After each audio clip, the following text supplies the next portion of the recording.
بسم الله الرحمن الرحيم. الحمد لله رب العالمين حمدا الذي أنزل الفرقان وعلمه البيان، ثم الصلاة والسلام على أشرف المصطفى صلى الله عليه وعلى آله وصحبه أجمعين، وبعد. إخواني في الله، السلام عليكم ورحمة الله تعالى وبركاته. مسيب جلبة تدبي عليكم من أحمد با فيس بريزيدان جمعية المحسنون ونكون يوتقول لنغو فيديو دو هاري مسلميني أو نكالخو جلوردون إن دلاو الكسل جمعية المحسنون.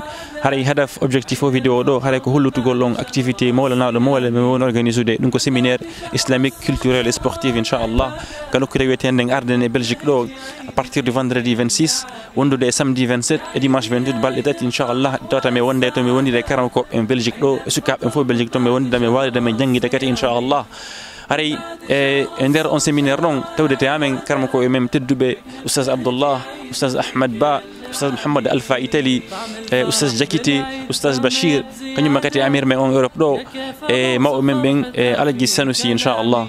هاري كسيمينير دون ان شاء الله كرمكو امام بجنة ين يتم جمولا مول يتوتا ين سكاب بين دين هاتون جيني اندوغول نو جي دين اندوغول كونو نبي صلى الله عليه وسلم بلا بن رينو كونو بسلي غورينو كونو بجولي رينو تو دون من صلى الله عليه وسلم دين حديث بي هونو صلوا كما رايتموني اصلي.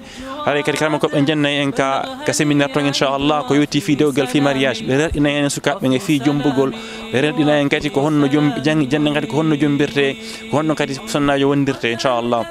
سنون قد في ينعي كسيمينير تون صور إسحاق صلى الله عليه وسلم وندو ديوغا صحابة ما بيسولف الصالح يبقى كهور ليجدو.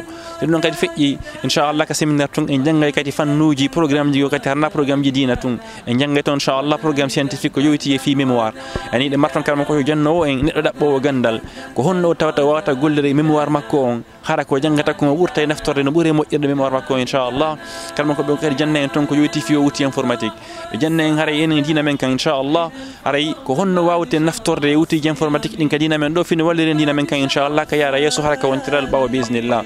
هاري إن شاء الله وريتون كتاكتيفيتي سبورتيف جوندو دي سكابين وريتون فوتبول إن شاء الله أتليتيزم ودي كده باربيكي مورنا موري بإذن الله. هاري لما تون كتاكتيفيتي جود وريتون إن شاء الله.